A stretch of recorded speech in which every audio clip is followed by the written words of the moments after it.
ng Tayabas ng Sandang Lucena, una hanggang ika-4 na distrito ng ating lalawigan. Lalawigan po ng Quezon, Luzon, Visayas at Mindanao, buong bansa nagpupugay, palatunto ng stand-up balikatan para sa Sulong Quezon ngayong araw na ito. Araw na po ngayon ng Biyernes, ika-30 sa buwan Oktubre taong 2020. Siyempre, ako po ang isa sa inyo mga kabalitaan sa umagang ito. Maliit na tinig mula sa bahagi ng Bondok Peninsula. Nagmamalaki po, anak ng magsasaka magniniyog, si Celine Tutor. Magandang umaga po at ngayong pang-Biyernes na edisyon ng Stand Up Balikatan para sa Sulong Quezon, si King Pormaran. Samahan niyo po kami dito sa Broadcast Channel 6 sa 95.1, sa 97.5, sa 105.3, ang tatlong pinakamalalakas na radyo sa buong Southern Tagalog. At meron pa po kami dyan sa bahagi ng 4th District at 1st District. Magandang umaga po. Sa lahat po ng ating mga kaservisyon tunay at natural, sa mga nakatutok naman, mga nag-aantabay na, kanina pang madaling araw gumapon para lang samahan tayo sa iba't iba't mga malaga nating pag-uusapan. Magandang umaga, nagpupugay tayo sa lahat ng mga nakatutok sa mga impilan po ng 98.9 Love FM, bayan po ng Lopez, 93.3 Radyo Servisyo, bayan po ng Gumaka, at 98.1 Supreme Radio sa bahagi po ng Tagawayan. Of course, hindi natin makakaligtaang saluduhan, kilanlin mga kaubayan natin sa bahagi po ng Reyna area, sa mga nakikinig bayan 92.7 Spirit FM. Ayun, at mamaya po ay finally ay magkakaroon ng session ng Sangguniang Panlalawigan. At Wow! ito ay physical or live. Nakakasiguro ka? Well, yes, yun ang nalaman natin information mula dyan sa ilang empleyado ng Sangguniang Panlalawigan na matapat na nagbibigay sa atin ng mga information. At magkakaroon na ng, ang hindi ko lang sure ay kung magkakaroon ng quorum. Kung 100% yung lahat po ng majority, so, meaning, ay magiging present. Meaning, kung walang quorum, hindi rin matutuloy yung session kahit may mga board members na naandun. Dapat kasi ay at least 8. Yes. Di ba? Ang dadalo. Isang presiding and then 7 yung mga board members. So let's wait and see mamayang alas 10 ng umaga sa bahagi po ng sangguniang panlalawigan natin. Replay yung agenda. Parang nahuhulog ka dyan. Parang yung agenda mamaya, yun yung agenda ng last week na na-adjourn ng earlier dahil sa walang quorum. Gaano ba yung kanilang nakatakda dapat na pag-usapan ngayon sa kanila pong gagawing sesyon? Wala, syempre, ang ating executive department ay atat na. Kung sa kuwan hindi na mapakali sapagkat namumblema na sila, marami silang ipinasa na agenda tulad ng mga pag-approve ng mga budget. Yung mga loans. Importante naman talaga yan dahil nakadepende ang usaping pananalapi. Ay, kasi nga, nagka-problema kasi, sabi ko kasi kung ikaw ang ama, hindi mo inaayos, sinuuna mo yung kung saan ka nagpupunta. Hindi mo inaayos yung problema mo sa pamilya mo, di ba? Kung ikaw yung ama, nagkakagulo ang mga anak mo, ayusin mo. Abay, dapat lang. Yan, kaya being the head of the family. Kaya ganyan, namumroblema sila. Kagaya na, pagbabudget for next year, hindi pa magkaintindihan. Saan ka naman nakakita ng Sangguniang Panlalawigan? Na hindi magkaintindihan ng budget for next year. Parang tayo lang sa buong Calabarzon o ilang peraso naman yung ilang peraso ang nasa Sangguniang Panlalawigan. Yun nga Kongreso 229 ay naayos yung problema. No? Dahil namagitan po ang ating Pangulo kahit pa alam nating medyo nabagyan sa kaluban ni dating House Speaker Alan Cayetano. Kahit pa sabing may separation of powers ang executive at legislative. Ibang punto to. Nasa aspeto na tayo ng kailangan may para sa lahat na para sa lahat na kasi nga yun ang sinasabi ko, tabi naman sa nasa executive. Medyo nahinaan ako sa ating nakapwesto ngayon sapagkat bakit hindi maayos ng problema Anong buwan pa ba umpisa sila na ganyan? August pa yung nagka-aberya Oh no, August pa patapos sa Oktubre, Nobyembre na. Isa ka nakakita ng magbabudget isang meeting pala. Pero pumabor sa kanila, no? Kasi nakakasama yung mga ilang board members natin sa pag-iikot ng gobernador na supposedly ay nagsasagawa ng sesyon pero nagbabayan-bayan sila. Isa pa yan, yung presiding officer, dapat inaayos din ng presiding officer. Yung presiding officer naman, kasama rin lagi ng executive. Paano ba tayo maniniwala ng executive at legislative may separation of powers? Katarantabuhan yan. Katarantabuhan maliwanag yan. Sapagkat? Diyos ko por santo naman. Diyos ko por santo. Saka naman nakakita ng, pag sinabi ng executive, hoy, legislative, approval niyo ito. Hoy, ganito. hoy, mag-executive and legislative Kailangan daw session kasi tayo. suportahan. Eh, tama, yun may suportahan. Pero bakit ngayon? Hindi mo maayos ang problema.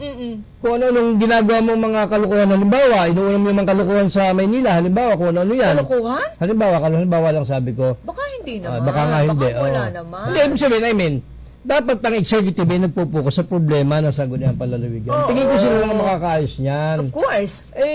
Bakit nga gano'n? Hindi Bakit naman hindi ang maayos ito? ibang probinsya ang makakapag-settle niyan. Oo, Tayo rin mismo eh. dito po sa ating lalawigan. Ay, awan ko, kung may mga kalukuhang ginagawa, hindi ko rin alam. Baka nga, kung ano man, ha? Basta.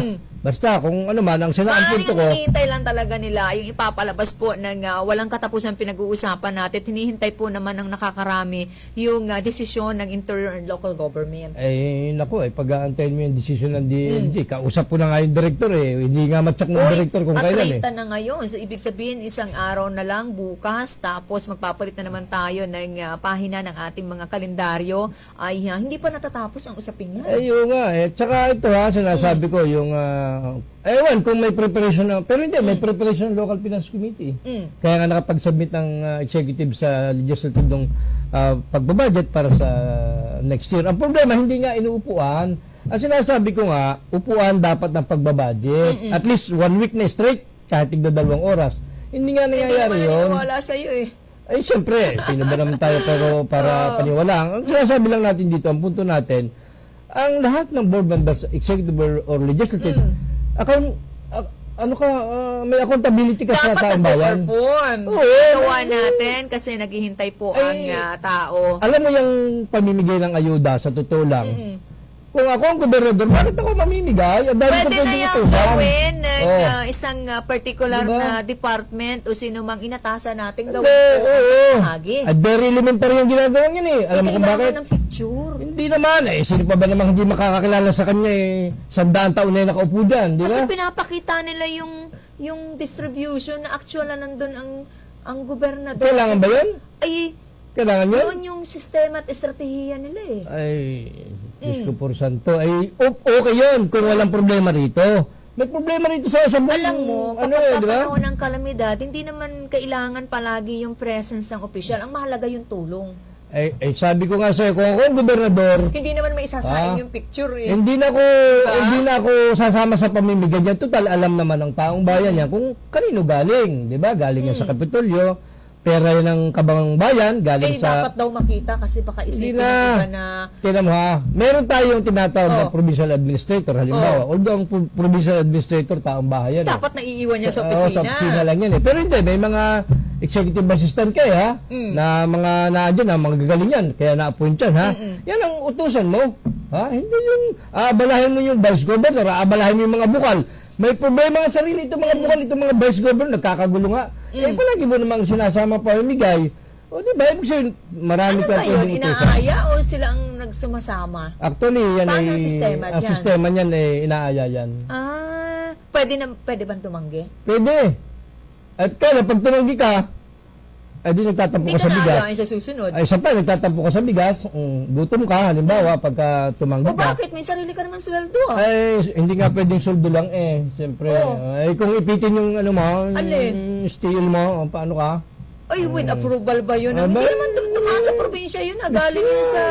Ay, hindi ibigay yung steel mo, paano ka?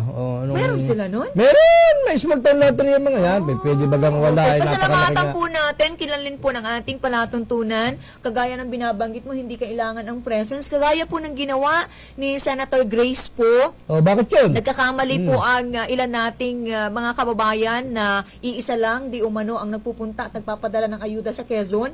Nanging si Senator Bongo lamang, no. Maging si Senator Grace po kahapon lamang ay nakapagpadala na po ng mga ayuda sa bayan po ng Lopez sa napakarami pong daang bilang ng mga kaubayan nating naninirahan po sa nasabing bayan. Hindi, kasi yung kay Grace po, medyo tahimik Hindi naman ganun kalaki Hindi yung po publicity. naman kasi mahilig sa Hindi publisidad masyado. Kung meron man ay- senadora at ito po naman ay ginagawa niya ng dahil doon sa kahilingan ng kanyang mga supporters at kababayan talaga natin kailangan po ng tulong diyan sa bahagi po ng Lopez. Kaya ito ang payo ko sa iyo. Marami po ha? salamat, Senator Grace po, sa tulong po sa mga taga Lopez and hopefully sa mga susunod pong bayan sa ating pong lalawigan makaabot din ang mga ayuda po ng inyong tanggapan. So ito yung payo ko, ayusin yung problema rito. Huwag yung kung ano-anong inuuna.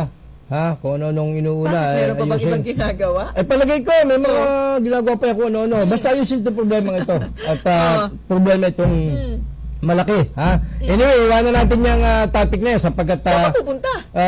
dito sa isa pang balita na Tatayo ka. meron kasing mga taong tuwang-tuwa na pag ang lalawigan ng Quezon ay napapabalita sa hindi magandang imahe. Ay, wag May naman. mga taong gano'n na natutuwa. Ha? Anyway, ganyan talaga ang buhay. Ha? Ang buhay kasi ng tao, sabi ko nga sa iyo, si Kristo ay nangaral lang, nagkagulo ng panahon yun. Nagkakagulo, talk of the town, ha? Nangangaral lang yun. Ito pa, mga tao dito ang hindi magkaroon ng problemang ganito, ha? Pero ganyan talaga ang buhay. Kahapon, napabalita, napalathala sa lahat ng mga national na pahayagan or television, itong ating kababayang si Engineer Ronel Tan at Regional Director dyan sa Ilocos, nasa parang napag-initan ha? Parang inakusahan nung isa daw na sinampahan sa ombudsman, tama ba ako? Nung isang konsehal Yuldi, yung walaing konsehal. Bakit natawag nila doon na yung walaing konsehal? Yuldi. Baka ano lang, ba ibig sabihin? kapares ko lang na ordinaryo. Yung, Hindi, pag sinabi mong wala, wala kasing malaking asset, wala hindi yun. walain? Pag sinabi mong walain, hindi nangangahulugan kay hirap o Paano? patay gutom ka, hindi. Maraming bagay pag sinabing si konsehal walain, maaaring kayo walang ginagawa sa konseho. Ganon, wala ka magawang magaling. So dapat ulinawin mo, walain saan? Ay, basta yun ang nakalagay, doon sa nabasa ko. Dapat tinanong mo, walain ba ito kung Hindi ko saan? matatanong, presidis yun ang nakalagay doon, nanguna sa pagsasampa Kasi sa sa amin, ombudsman. sa Bondok Peninsula, kapag ka sinabing si Juan walain, walang pera. Ay, pwede rin yun, pero pwede rin yung wala kang ginagawa sa konseho. Ibig sabihin, Hindi inutil dapat ka. si Tamad na lang. Ay, basta, yung nabasa ko walaing konsehal ng Lopez. Hindi naman nakakayang sabihan ng tao ng tamad. Kung nakikita mong lagi nakaupo, hindi nagtatrabaho, tamad talaga dyan. Tamad talaga siya. Ay, sabi nung isang kausap kong konsehal, yung kasama niya sa liga, reklamador daw itong si Yulde. Yan yung Napaka-reklamador. Ito daw yung ng trata dati, na siya nga nagsampa ng kaso, Ng kaso, kay laban Regional kay- Director Ronel Tan sa ombudsman. Sa ombudsman, ha? Anong kasong sinampa? Abay, sinampahan ng dahil na nung daw birthday party ni Ronel Tan, ni Engineer Ronel Tan, ay nagpaagaw ng worth 2 million to 3 million. Paano kaya mapapaagaw? Ang dami nun. Aba, ay kailan kaya yun? Oo. Sana naanyayahan tayo. Kasi nagbe-birthday kasi si Engineer Tan ay February. February. Alam mo, yung Diba? taong mga galante, generous, no, matulungin, para bang ang daling pa akusahan ng siyempre. kagaya ng binabanggit mo. Kasi kung banggitin mo, baka wala nang magtakat magtanong ng talaga. Kasi maaaring mapaniwala dahil knowing him, talagang generous. Kaya lang ako nagtataka. Pero Napakagaling. ginamit kasi sa mukhang hindi maganda pag hahantong sa... Ay, di ba? Pinailan siya ng GRAP. Pinailan siya ng conduct unbecoming to a public official. Mga ganyan. Ano pa yung mga isinampa? GRAP, namumuliti ka raw, nangingilam sa Conduct politika. unbecoming, public officer and partisanship. Misconduct, partisanship, pamumuliti ka. Binabawalan daw yung mga kapitan ng barangay na pumunta doon kay Governor Suarez. Sabi nga ni Engineer Tan, sino ako para magbawal sa mga kapitan na pumunta kay Governor Suarez pag may okasyon? Tsaka ang mga kapitan DPWH natin, ako. ang mga barangay officials natin, may mga kanya-kanyang pag-iisip. Hindi naman tanga yung mga kapitan na yan para mapasunod ang isang taga-DPWH Lahat lang. naman tayo ay may kalayaang pumunta sa kung saan, no? Hindi, ang labis kong pinagtataka rito. Actually, itong nalaman natin ito, nag-attempt na yung mga yan, sina Consuelo Yulde, na dalito ng kaso sa kay Secretary Villar. Napasin lang hindi ubra kay Secretary Villar. Kaya, So, itiniming sa panahon si Digong ay magpapaimbestiga sa mga alimuom sa DPWH. Itinaon, ito yung matagal ng script na ngayon lang So, nila plano. nilabas. Plano talaga ito noon pa. Kasi last February 23, hindi naman nag-birthday si Ronel Tan. Nakasama yung mga binabanggit na taong yan, na mga mayor-mayor. Meron pa isang matandang general na mayor na tumistigo. Anong pangalan itong general na matandang ito? Si Mesa? Si General Mesa? Distigo yata ito. At saka yung sa pang si Bagets, itong Bagets na mayor, ha? Kinukundina ni Congresswoman Helen Tan yung mga ganyang ginagawa laban po sa kanilang pamilya. Oo nga, kaya nga, kaya medyo may mga naniwala. Tinistiguan itong matandang general na mayor nito si Mesa at itong si Playboy, si Litargo ng pangalan niya ng Dumaka, ha? Yun yata ang dalawang timistigo. Ay knowing sino ba itong mga taong ito?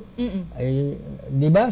At itong si ano pa nga to, si Yulde, ay maliwanag na ito yung supporter, tagapanalig ni Danilo Suarez, ng pamilya Suarez. Katulayan, ito nakakakuha ng mga kontrata na maliliit sa mga Suarez sa mga project.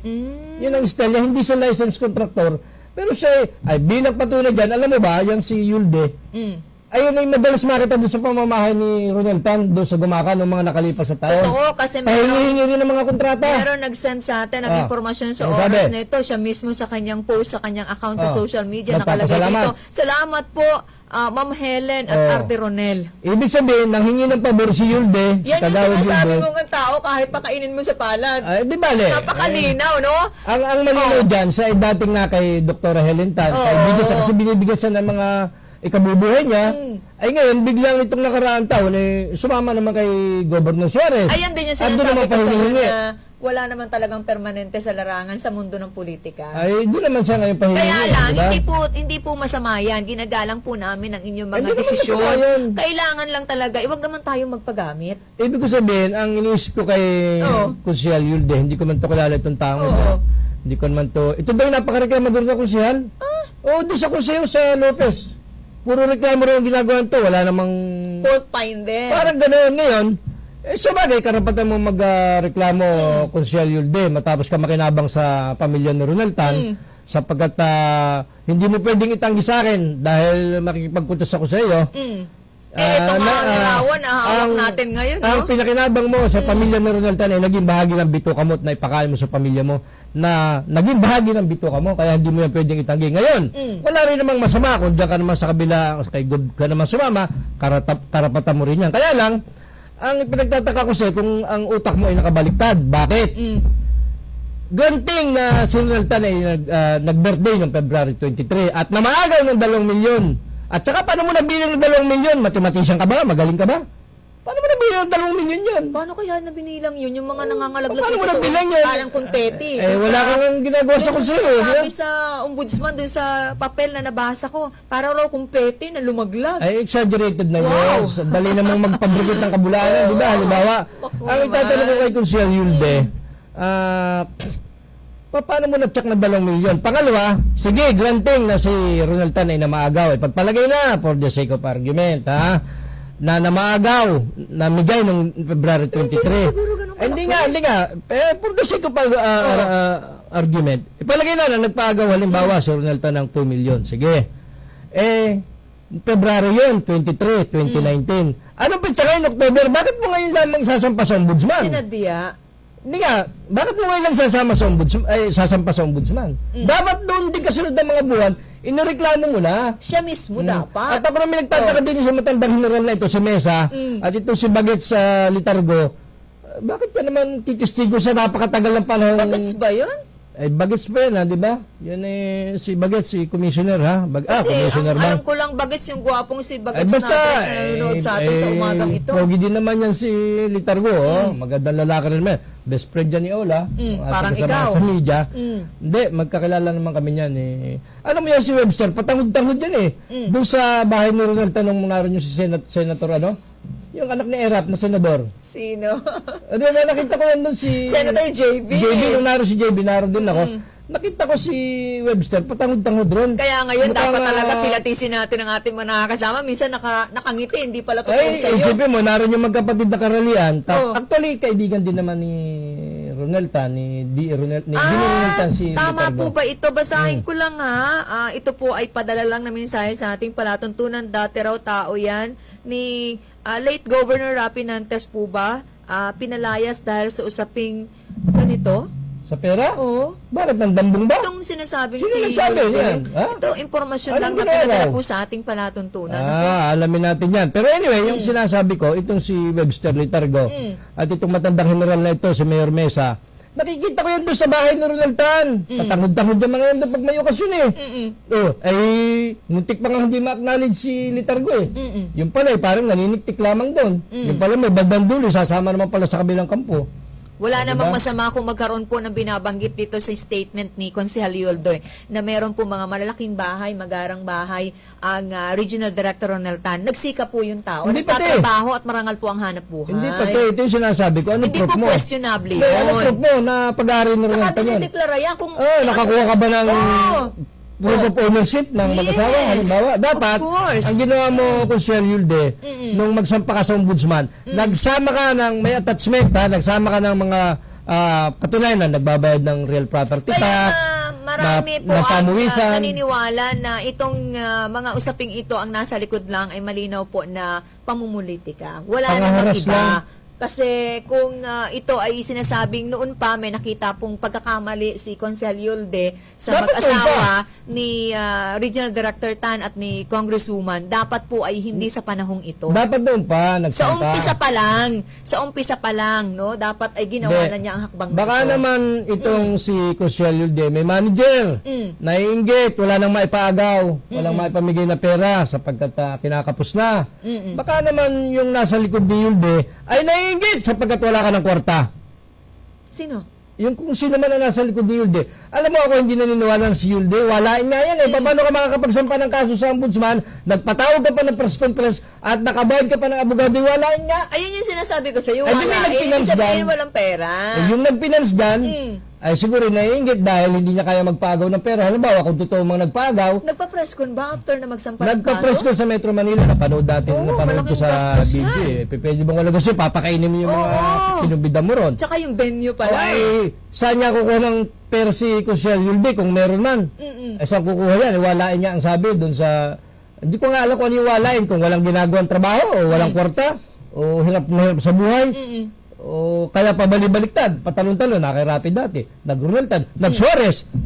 Ay para itong si RC Maliti pala, patalon-talon. Kaya lang, Ganon. iba si RC, mabait naman to si RC, iba naman ito, kilala natin. Hindi pa Kaya- tapos ang laban. Kaya ang duda ko dyan, may naiinggit na naman, kasi wala ng kwarta itong naiinggit, dahil sa, wala, naasa lang sa Hindi pahingin nang sa babalikan kasi senador. natin, hindi pa po natatagalan. Alam kong sariwa po sa inyong isipan. Si Congresswoman mismo ay biktima ng mga kalaban niya sa politika. Sa kanya pong paniniwala ay maaaring tinrabaho siya para matanggal doon sa kanyang committee chairmanship. Lumabang kayo ng parehas, Oo. hindi yung ganyan Diba? pero kayo. Kaya ang kanya Oo. pong pahayag ay naniniwala talagang sinasadya na ginagawa ito sa kanilang pamilya para sila po ay panghinaan ng loob at hindi maging maganda ang imahe sa publiko, pero bagay na nagkakamali po kayo at hindi po kayo nagiging matagumpay dahil sa ngayon pa lang ay umuulan po ng maraming suporta para po sa pamilya ni Regional Director Ronald Tan at ang kanyang may bahay na si Congresswoman Helen Tan. Oo, kaya Marami nga. po ang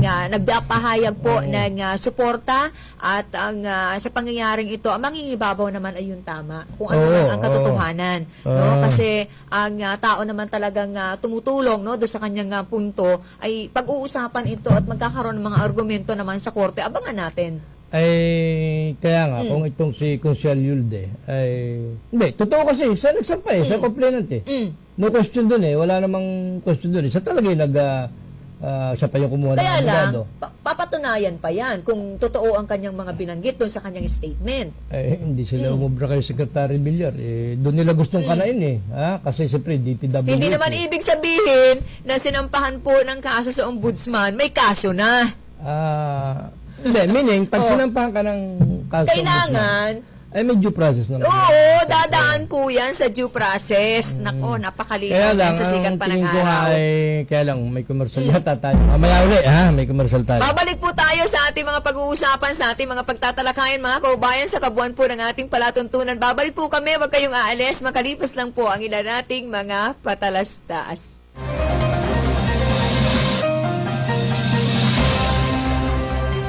1976 nang simulang gamitin ng isang 17 anyos na trainee announcer sa dating ABS-CBN Radio ang theme music na ito.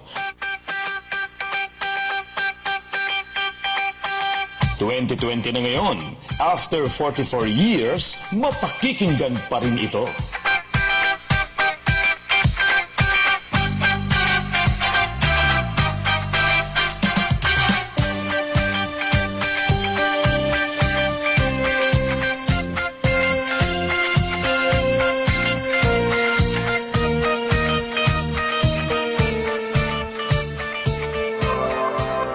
Domingo Veterinary Clinic and Grooming Center, Pearl Street, West Employees Village, Lucena City. Cell phone numbers 0917-705-6700 and 0998-571-4710. Dr. Ernesto Domingo, our friendly veterinarian.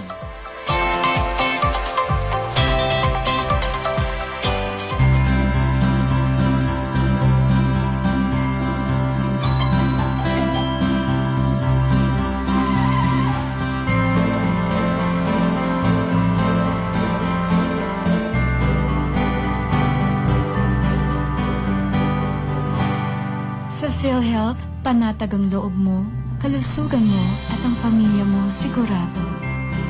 Benepisyong PhilHealth, alamin at gamitin. Ang mga may sakit ay hindi dapat pinaghihintay at huwag nating ilagay sa panganib ang buhay ng ating mga mahal na kapamilya. Narito palagi ang sigurado at ligtas sa serbisyo ng Sakip Buhay Ambulance Center. Sakip Buhay Ambulance Center, mga pribadong ambulansya na 24 hours on call. Saan mang dako ng Pilipinas nabot ng ambulansya ay pupuntahan, maging ligtas ka lamang. Ang bawat ambulansya ay equipped with AmbuBag pag rabi ang pasyente. May 3 sets ng oxygen tank with regulator. May emergency medicine, walang red tape, hatid agad, safe ang pasyente. DTI registered at kumpleto sa lisensya at permit. Sakip Buhay Ambulance Center. Maingat, katamay sa katipitan at sa lahat ng oras ng pangailangan. Sakip Buhay Ambulance Center. Para sa mabilis sa serbisyo, tawagan ang kanilang hotline 0423732983 o 0918-911-8332. Ang punong tanggapan ay nasa Calamar Home Subdivision, Kalurang Mayaw, Lucena. Sakip Buhay Ambulance Center. Kontakin lamang ating kaibigang si Danny Lingon.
...1976 nang simulang gamitin ng isang 17 anyos na trainee announcer sa dating ABS-CBN Radio ang theme music na ito.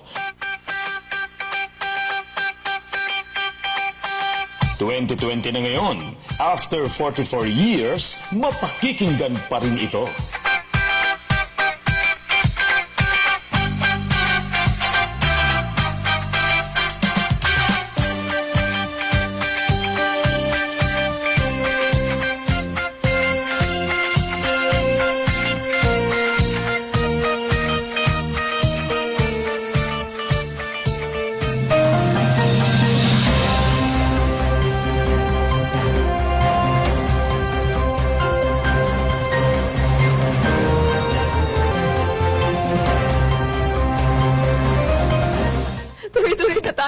ating palatuntunan sa ating mga pag-uusapan ngayon, mga kababayan. Ako pa rin po ang inyong nakakasama at nakakabalitaan, si Celine Tutor. Good morning po, si King Pormaran. Ha? Good morning kay paring Manolo Rehio. Ha? Madalas siya nanonood sa atin at ang kanyang may bahay dyan sa bahagi ng Europa, dyan sa United Kingdom, si Maring Rona Mijares sa Rehio. Good morning. Kailan Ha? uwi ni Ma'am Rona? Baka before Christmas. Wow. Anyway, teka muna. Baka sabihin naman ni Kunsyal Yulde, binabanatan ko siya. Ha? Bigyan natin ng parehas na laban. Bigyan natin ng katiwiran yung ginawa ni Kunsyal Yulde. Ha? Si Kunsyal Yulde, opisyal ng bayan. Ako, kahit di ako opisyal, pwede ako magsampan ng reklamo sa kahit mang naman opisyal. sino. Ngayon, tingnan natin. Si Kunsyal Yulde, kung totoo man na nakinabang daw sa mag-asawa ni Ronel Tan, nakahingi ng mga project, kung totoo ito, at yung pinakinabang niya, naging bahagi ng bitukan niya, napawi yung gutom niya, halimbawa, at siya'y kakamping maliwanag dati, tingnan natin, i-establish natin yung motibo ni Kunsyal Yulde, kung ano man yun. Sige, subukan mo, attorney. Kung totoong Umpisahan kung mo. totoo na ikaw, Kunsyal Yulde, ay naroon sa kaarawan ni Director Ronel Tan, at nakumbida ka doon, sigurado, or nag-gate class ka. Nakumbida naman siguro. Nakumbida, o nga. Sa nakumbida na lang. Sige, Wala nakumbida nang lang. pagpipilian. Ngayon, nakita mo, halimbawa, na nagpaagaw ng pera. Sinabi mong 2 milyon. Mabigat yan. Mabigat yan. Nabilang ba niya? O, Nabilang mo ba? Kaya nga, or kung halimbawa naman, halimbawa lang, meron doon Kung nagsalita. halimbawa, 2 milyon yung nakaparada para sa sakyan, na ipamahagi ba lahat? Nga, kaya nga. Hindi pa halimbawa lang, may nagsabi doon, 2 milyon yung pinagaw dyan, pinaniwalaan mo naman. Naniwala ka? Naniwala ka naman. Kung talaga, Anyway, di bale, sige. Sige, isilang pa mo, nakita mo na may sa palagay mo, may kamalian yung ginawa niya. At hindi yan ay hindi tamang gawin ng isang public official. Hindi yan tama na mamaagaw ka.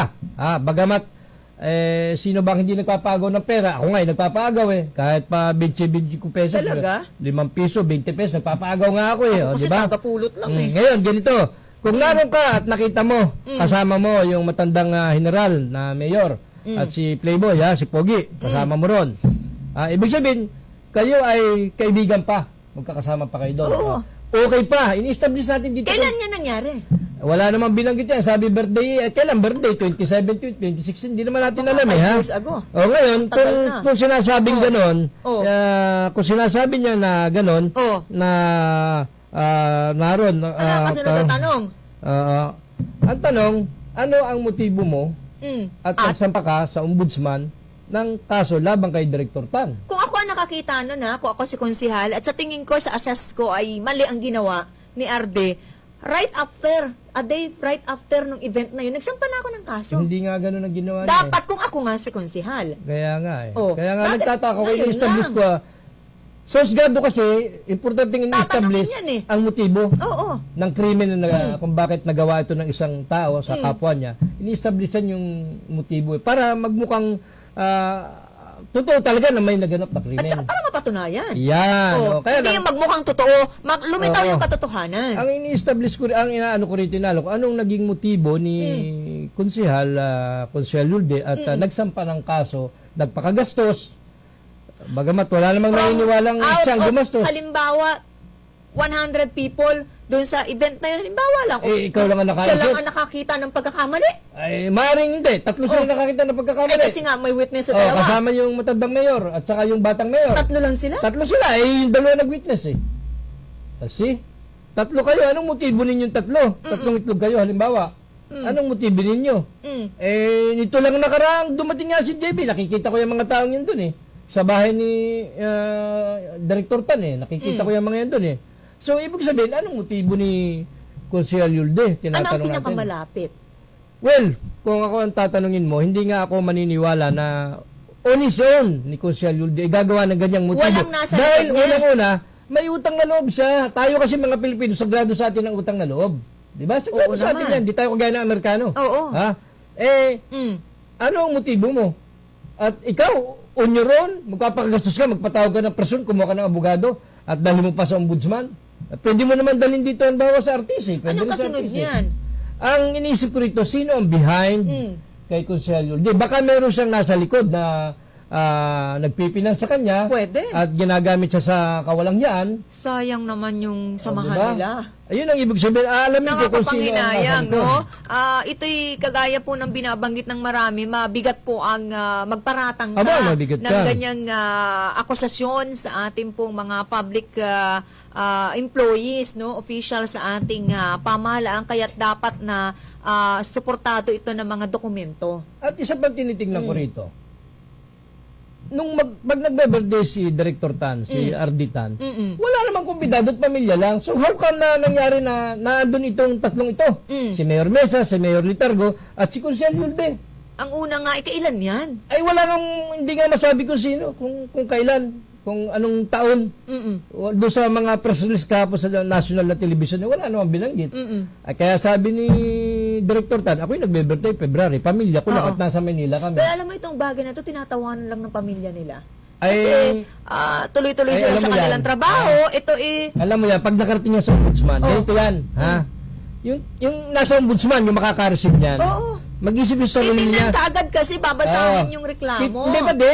Oh. Yung pagkabasa ng iyong complaint, titingnan ka ng taga-ombudsman. Yung Yung complainant. complainant, alam mo na sa isip nun, tangaya tayo itong lintis na ito. Nagpaagaw lang ang irereklamo. Ganun na sa isip. Sana lahat nagpaagaw. Pangalawa, dahil sino ba ang nirereklamo? Siyempre, may asawa na At kongresyon. saka ang tatanungin nga dyan, sino kaya ang nasa likod ng nagreklamong ito? Hindi. Anong kakayanan? Yung ombudsman, hindi naman magtatanong Sa ng sino bagay. nasa likod. Pero, Oo. siyempre yung mga ombudsman, sanay na yan, magagaling yan eh. Ang Sa daming dami ng kasong kaso nahawakan sinasampan dyan. yan. Kasama na dyan ng mga, sabihin, politika ito. Oh. Ay, imagine mo, gano'ng kakaliit kung sel ka ng isang bayan, babangga ka sa malalaking tao, at dati mo mang kasamahan, dati ka nakinabang, sabi sa information, nakinabang daw ng gusto yan, si Consiel Yulde, sa mga tan, dahil nakakahingi daw yan ng mga project, although hindi yan licensed contractor. Anong motibo mo at gagawin mo naman yon? Ay di, isa, ay namumulitika ka. Gusto mong sirain ang imahen, ang tinatarget mo dyan, yan ay hampas sa kalabaw natin sa kabayo. Pero, ano yan gusto niya isang pana niya, dalawang ibon ng malaglag Ay, good luck. Gusto niya ganun ha? Kasi alam mo si Director Tan, palibasa na sa gobyerno, siya ang hinaharas ng mga kalaban sa politika. Oo, siya kasi ang Dr. pwedeng Helmut bawian Tan. Siya ang pwedeng bawian ha. Resbakan. Ganito, bibigyan kita ng isang malita sampol. Ako, yung kapatid ko si Gemi, ha? Napaka-open namin bumanat. Miski wala pa tayo rito. Kahit sa mga ganyang usapan, kung sabihin ko kung gano'n ka walang hiyaya mga nariyan, kung gano'n ka samang tao, very vocal kami. Oh. Natatakot nga yung mga kausap namin, nag-aalisan. Oo. Alam mo, nagkakape kami sa tambay namin, umiminta kami magkapatid. Ano yan, walang yan tao yan Dahil, Teka, bakit ba kayo imik ng imik naman laban sa kanila? nakikita namin yung kawalang yan ngayon, alam mo, ang resbak nun, dahil kami magkapatid, hindi kami madali Ang binabalikan yung kapatid namin pulis. Alam mo ginawa doon sa aming kapatid na pulis, dahil nasa gobyerno siya. Pinatapon sa malalayong Kasi isla. wala namang makukuha sa'yo. Ay, hindi. Nasa privado kami. Kaya Paano nila kami... hindi ka naman yung kawani ng pamahalaan. Ngayon, ang binabawi yan... Pwedeng mabutasan. Yan, ang binabawi yung kapatid namin pulis dahil under nila, dahil nasa gobyerno. Anong ginawa ni... Kawawa naman yung pulis. Anong ginawa ni pangalawang kalabo? Itong pangalawang kalabo, anong ginawa? Pinapatapon, ni-request dun sa provincial director. Itapon nga yan sa isla. Ang takanon, napakaingot. Akala yata, porque Yung liliit ninyong yan, pinatulan. Ay, pinatulan. Hindi nga, pinatulan na kami. Hindi pa nakapangyari yung gusto nila. Alam mo kung bakit? Hindi na ipatapon sa kabila ng utos ng Judas Iscariote. Hindi na ipatapon. Ay sabi nung regional director, hindi ka pupunta ron. Dili ka sa aking opisina, edi pahiya. Teka, kapatid mo pala si Kemi? Pahiya, kuya ko yan di ba? Di ba? Ganon kasampol yon. Kung kaming maliliit niyang tao, pinapatulan kami yung kapatid namin ng nireresbakan. Di ba? Ay di kawawa naman yung mga Ganyan din yan ganyan din pwede yan. magsalita pagka gana. Ay ayaw nila namin nagsasalita laban sa ganito nga, pagka kami nagkakape, napakabukal kong bumanat sa kwentuhan ganito. Yung mga kaharap yung mga profesional na tao, hindi makaimik yung walang na-comment sa takot sa mga pamilyang yan. Takot doon sa mga pamilyang yan kasi magaling yan sa walang yan ha? Kilala mo yung pamilyang yan? Hindi. Di ba kilala? Di ba? Soon, ipakikilala ko sa iyo. Magaling yung trabaho pa ilalim. Yun yung isa nating dating opisyal pinalabas nilang konektado sa drugs Yun naman isa nating dating opisyal, pinalabas namang may mafia. Doon Ibig sa, sabihin, ginagawa na niya yung kahit kanino. Ay, sabi ko nga sa yan talaga ang gawin niyang mga taong yan eh. Naku, baka ito una, naumpisahan si Congresswoman dun sa pagkakatanggal sa chairmanship. Ngayon, yung kanyang asawa naman. Ano kayang kasunod? Marami pa pwedeng gawing pamimirwisyo. Alam mo, isa lang ang motibo niyan. Politika. Tama sa doktora, politika. Ang gusto kasi nila ay sila lang, makakita nga lang yan ng tent na kulay orange, nangingilig na. At saka Pinapatanggal. tarpaulin na kulay orange, tawag na kay kapitan, kay mayor. Tagalin niyo, bakit yan may orange dyan na tarpaulin? Ayaw lumaban ng parehas. Ay, gustong kontrolin. Ganito. Mm. Ang gusto niyan si Tarzan, ang gusto niyan, kung sa suntukan, bago siya makipagsuntukan sa iyo, tatrabuhin ka na pala, pipilayin ka na. Ano ka na? Hindi ka na Babalian ka na muna, makalaban. hindi ka na makalaban. Para siguradong talo ka. Ayaw niya lumaban ng parehas sapagkat alam niyang siya ay matatalo. Yun yung Naku sistema naman. pinahirap ng mga yan. Ganyan kadumi ang politika sa ating lalawigan. At bakit? Ay dekada-dekada na sa pwesto eh. Oo. Isipin mo, tao, walang kaugnayan sa drugs, ililink mo sa drugs. Wala namang kaugnayan sa mafia, sasabihin mo may mafia. Hindi ka napakawalang. Ay, ikaw ba sa sarili mo? Ano bang, paano ka ba yumaman? Napatunayan ba yun? Yung kanyang yun na nga isinangkot sa droga? Ibig ko sabihin, itong mga kalaban ni Dr. Helen sa Oo. politika, ay hindi din naman mayaman. Diyos ko, ay, yung tatay nga niya namimingwit ng isda sa ilog ng iyam, Tatay Nino? tatay nung walang yang yon, Oh. yung tatay niya, bilang proof Uy, na ba't sila siya yumaman? ganare, bilang proof na sila talagang walang-wala sa buhay. Ha? Walain din. Walain din, ha? Walain din. Although hindi naman masama ko ikay mahirap. Oo naman. Yung tatay niya, nangunguha ng pauulam sa kanya sa ilalim ng tulay ng iyam. Ako nga, yung Malinis isasahin ko isda. mga tanghali, Sa hahagilapin pagkatang ko araw, pa eh. malinis pa yung ilalim ng Oh. tulay ng iyam, malapit sa Quezon High. Yung tatay niya namimit ng isda, pauulam sa kanya, sa pamilya nila. Ganon sila kahirap. Ngayon, yumaman o masasugumanda ang buhay, wala namang naninilip sa kanya. Wala namang nagpa-imbestiga sa kanya. Ginagamit niya yung power Ay niya. tapos ngayon, nung may nakita kang dati ring mahirap na medyo umasenso, binubulat-lat mo. Tulad ng dating gobernador, anong sabi niyang si Tarzan na yan? Sa kaya Sino nagagaling, gobernador? basta yung dating gobernador, Oh. mayaman, maraming pera, nakakapamigay din ng pera, generous din. Sabi ng loko-loko niyan, sabi, aba, saan kaya nanggagaling ang pera nito? Saan nanggagaling? Di ba? Ba't mo kinikusin yung pera ng isa? Hindi ka nga kinikusin ha, di ba? Yun ibig sabihin, nagdududa siya pag marami kang pera. Eh, Gusto niya sa lang ang Nasa marami pera. Pilipinas din tayo, marami rin naman ganyang klase na politiko. Teka, public service advisory muna tayo. Adjusted na po ang mall hours ng bahagi po ng SM City Lucena sa lahat po ng mga shoppers, customers ng SM City Lucena. Ang mall hour po nila Monday to Sunday is 10 a.m. to 9 p.m. Samantalang SM Supermarket 7 a.m. to 9 p.m. Samantalang sa bahagi po ng Pacific Mall Lucena, adjusted na rin po ang kanilang mall hour mula 10 a.m. to 7 p.m. May nag-text po dito at binibigyan tayo ng information. In fairness po kay Consuel Yolde, kay Mayor Mesa, at kay Mayor Litargo, yan po naman mga taong yan ay matitino. Subalit, baka po nagamit lang. Lalo na po yung general, hindi yan magiging general kung yan ay mahinang klase ng pagkatao. Oo naman. At hindi magiging mayor yan doon sa sarili ng bayan kung yan ay mahina ang pagkatao. Maaari pong sila ay, alam nyo na, partisan Pero kung politics. ako yung kagaya ng namumuliti dalawa, ka rin.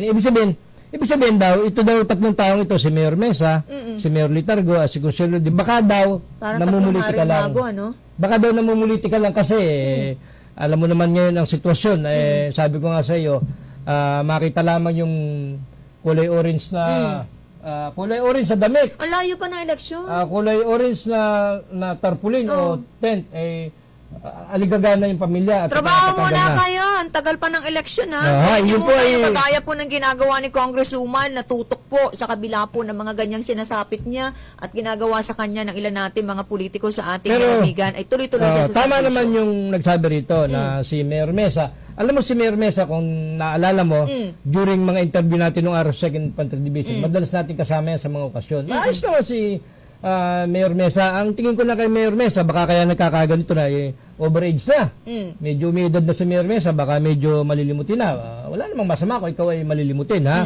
Ito naman si Webster Litargo, si Mayor Litargo, baka naman, alam mo na, lumilinyada lang, siyempre. Ay, matagal na yan. Lilinya pa ba yan? eh, Matagal na yan sa Suarez, ha? Bakit nakikita ko siya doon sa bahay ni Director Tan? Mayor kasi siya. Hindi pa nga sa mayor, nakikita ko na siya doon. Mayor siya ng bahagi. Hindi pa nga sa mayor, nakikita ko na siya Hindi ba doon. nag-executive assistant siya sa bahagi ng province natin? Naging executive Oh, assistant siya. nag-coordinate. Ay, ibig sabihin, may okasyon doon sa bahay ni Director Tan. Nakikita ko siya doon kumakain pa siya doon Masama ba yun? Ay, ilang beses ko siya nakita. I mean, mga kaibigan din niya ni Engineer Tan, yung mga yan, ni Congresswoman. Kaibigan Alam din. mo, tayo na nga ang nagsasabi, minsan yung kaaway mo, kaibigan mo. Yung Sa kaibigan bagay, mo, kaaway mo na Kung sino rin. yung kaibigan, yun na rin yung Di ba? Yan ang sinabi kaaway ni mo. dating board member Billy Andal. Yung kaibigan mo, maaaring makaaway mo. Ay, kagaya nitong si Mayor Mesa, one time na-interview ko during dun sa Cutting the Ribbon, dumating si Secretary Villar, dito sa pinagawang maganda't malapad na karsada ni Dr. Helen Tan, ni Congresswoman. Sino? Si Mayor Mesa ay present doon bilang proof na sila ay magkakaibigan. Yan ang ini-establish ko. Tsaka yung alamat, Kaibigan ha? ni Congresswoman Helen Tan, ito si Mayor Mesa, si Consiel Yulde, at saka si Mayor Litargo. Magkakaibigan talaga sila, hindi pwedeng itanggi. Ako mismo itagalusin ako, kitang-kita ko sila. Kita-kita ko sila doon sa bahay, malimit sa bahay ni Congresswoman Helen Tan. Ngayon, nag-file ng ganito, itong tatlong ito.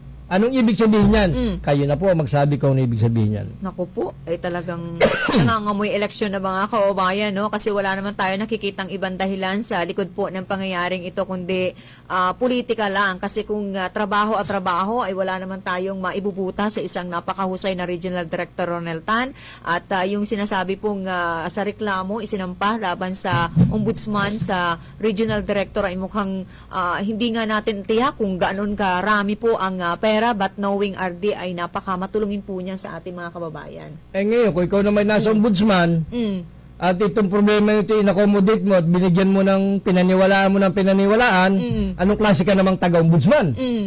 Baka naman, di ba? Baka naman, Yung sinasabi mo? hindi, alam mo naman yung ombudsman alam mo naman, sus, nabalita na rin naman ang ombudsman tao lang ang mga naan dyan, hindi mga robot, hindi mga bato, tao. Awan ko kung tatanggapin ng ombudsman ito. Ila-lifestyle At check daw. Nabasa ko doon sa reklamo ni Konsihal. Samantalang, di ba, isinulong na sa national nating pamahalaan. ay, ombudsman na nga. Ang lifestyle check. Ay, kaya Kasi nga. nga, ang katwiran dyan ay hindi naman ibig sabihin mayaman o may kaya ang isang kawani ng ating pamahalaan ay nagnakaw na. Oo, kaya nga. Di ba? Hindi naman ibig sabihin nagkakamal ng pera ay gumawa na ng hindi maganda. Ito pala, di umano, si Consiel Yulde, ay pati panambak, ay hinihingi sa mag-asawang Ronald Tan at Angelina Tan.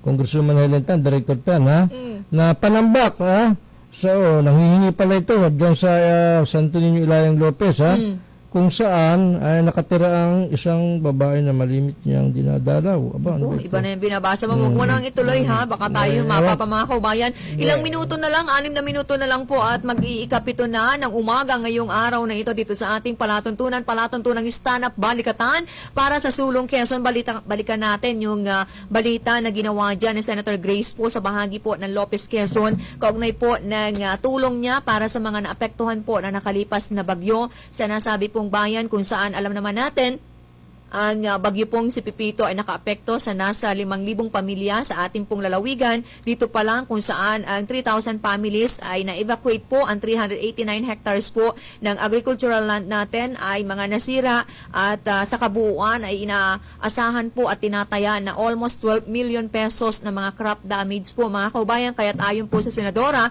napakasaklap na tinangay ng bagyo ang pananim ng ating mga magsasaka na maaari na sanang anihin sa loob po ng 2 linggo. Ang ginawa po ng Senadora ay nagkaloob po ng tulong sa magitan po ng Panday Bayanihan na nag-umpisa noong pang taong 2013 kung saan ang bagyong Maring ay nakaapekto po sa nasa 2.5 million people at gayon din sa nasa 800 libong bilang po ng ating mga kababayan na walan po ng tirahan. Tuloy-tuloy tayo sa ating pagtalakay. Yes, partner? Ito pala, hindi naman masama. May tanong kilala po ba ninyo yung Consiel na dati ay palagi nakasunod sa mag-asawang Tan? Siya po yung minsan ay nanghihingi ng panambak para sa Barangay Road sa Santo Niño, Ilaya, sapagkat may pinupuntahan po siya doong kaibigang babae, kaya gusto niya sa kanya ay makapasok na maayos. Wala naman namang masama. May pinupuntahan Kaibigan na pala. Kaibigang babae doon sa Barangay Santo Niño. Oo, siya pwedeng pumunta. Wala naman palang masama. I mean, ang sinasabi rito, in-establish dito na si Consiel Yulde ay kaibigan ni Dr. Helen Tan. Katunayan, pati pa lang baka hinihingi. Ingat pala tayo ngayon sa mga kaibigan O, natin. diba? Hinihingi at itatambak doon sa Barangay Road dahil Barangay Road na yun, gusto lagi mapuntahan ni Consiel Yulde, yung babaeng kaibigan niya. Yun ang sinasabi po rito, Consiel, hindi ko po alam ito, hindi nga kita kilala, ha? So wala namang masama kung meron kang babae pinupuntahan doon sa Barangay Santo Niño, Barangay Baka Road ito. mag-anak niya. O, baka Pinsan. pinsan niya, baka gano'n. Wala naman, nagsabi kong ano. kaya- So, para Akala isa sa ko kanya papaliwanag makapasok. pala, ano? Para makapasok doon isa sa kanya ni Consiel Yulde. Yun ang sinasabi ito. Wala namang, baka nangangampan niya. Siyempre, Consiel yan, baka may tinutulungan doon. Baka gano'n, ha? Yan po ang ini-establish dito na kaibigan din ng mag-asawang May text Director ata Tan. sa'yo. Oo, di ba? At anyway, yan po, ang nangyaring yan ay ganyan talaga, ha? Expected ni Congresswoman Helen Tan na marami pa mangyayari. Yes, opo. At Ano. sa kabila po ng pangyayaring yan, ay tuloy-tuloy naman tayo dito po sa ating palatuntunan. Ipakilala ko sa inyo kung sino po si Regional Director Ronel Tan, no, para doon sa mga hindi po nakakabatid, no, at kabila siya kasi yung inakasahan nitong si Consihal Yulde ng nagpaagaw di umano ng maraming pera. At nagkaroon po ng marangyang birthday party at pakikialam daw sa politika sa magitan po ng pagbabawal sa ilan nating kapitan ng barangay na dumalo po sa mga aktibidad ng ilan nating opisyal sa ating lalawigan. Okay. Ano pala yan? Ito daw si Consiel Yulde daw, ha? Alam naman daw ito ni, hindi naman tanga yan may isip naman yan, naging Consiel nga. Magiging Consiel ka ba ko kay tanga? Diba ang tagal ko na Diba? sinasabi sa iyo, wala namang ganyang klase ng nilalang. Lahat tayo ay may kakayanan, nagkakataon lang, mas magaling ang iba. Yan, ganun rin, ha? Ito Yun pala siguro naman, ang tamang oo, termino. sa bagay, pangit pakinggan yung... Ang hilig mong magganyan, no? pangit pakinggan yung... Hindi ako may sabi yung text. Ano sabi? Hindi daw yung tanga. Sabi, hindi naman ako may sabi, inulit ko lang Hindi daw po tanga si Consiel Yulde sa na nag-file ng ganyang kaso. Alam naman niyang walang biringan at siya ay madidismiss. Oo. At maaaring yung nasa likod, maaaring yung nasa likod ni Consiel Yulde ay gusto lang papangitin ang imahe ni Dr. Helen Tan, ni Director Tan. At sinasabay sa Kaya issue dinala, ngayon. magtataka ka ha, gano'ng kaliit na problema yan, dinala mo sa national media.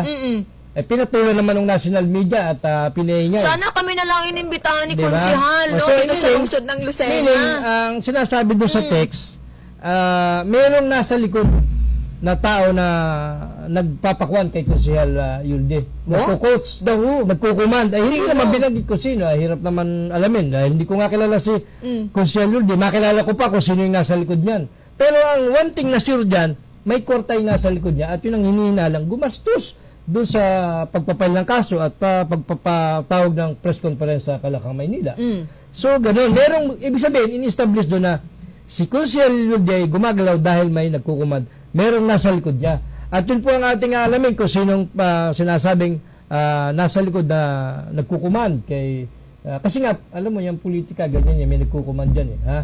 So, yan po yung mga maaring Pag-uusapan katotohanan. natin yan sa mga susunod pang araw. Oo, malalaman Mamaalam natin pa yan. muna. Oo, at maya-maya po ay abangan nyo ang gagawing circus bagang session sa Sangguniang Panlalawigan. Alas 10 po yan. Kung kami papapasukin ay siguro naman sapagkat pwede yan ha. At magandang umaga ha. Consiel Yulde ha, magandang umaga sa iyo. Pasensya ka na kung nadaanan ka ng aming komentaryo. Hindi tayo magkakakilala at wala akong pinagsasalang-alang ha. Pero binigyan kita ng patas na laban. Pwede ka magpadala sa akin ng text, magpaliwanag ka, i-accommodate ka namin. Hindi po, maraming salamat. Magandang umaga. Salamat sa pagsama nyo sa amin. Bukas po babalik kami. Si King Formaran po nagpapaalam. Salamat po sa inyong lahat sa pagtutok sa kabuuan ng ating palatuntunan sa ngalan po ni Congresswoman Helen Tan. Pasalamatan natin ang mga tumutok sa mga himpilan ng 95.1 Kiss FM, 97.5 Radio City, 105.3 FM, Pakakak ng Bayan, gayon din sa mga nanood via Broadcast Channel 6 o kaya naman ay sa Channel 8, gayon din sa mga himpilan po ng 98.9 Lab FM, Bayan po ng Lopez, 93.3 Radyo Serbisyo Bayan po ng Gumaka, 98.1 Supreme Radio sa bahagi po ng Tagkawayan at sa 92.7 Spirit FM sa bayan po naman ng Infanta. Pasalamatan natin ang ating mga nakatuwang mula sa bahaging technical, si Randy Remontigue, Danny Ordonez, Junjun Salobre, si Ramil Ramos, si Lloyd Abola at si Raymond Arbulida. Ako po ang inyong nakabalitaan na kasama buong isang oras. Ito po sa ating palatuntunan ng stand-up balikatan para sa Sulong Quezon, ang inyong lingkod, maliit na tinig mula sa bahagi ng Bondok Peninsula, si Celine Tutuan, nagsasabing muli ng umaga, mabuhay tayong lahat.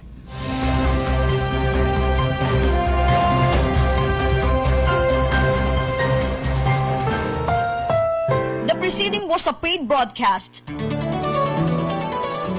Ang mga narinig na opinyon at pahayag ay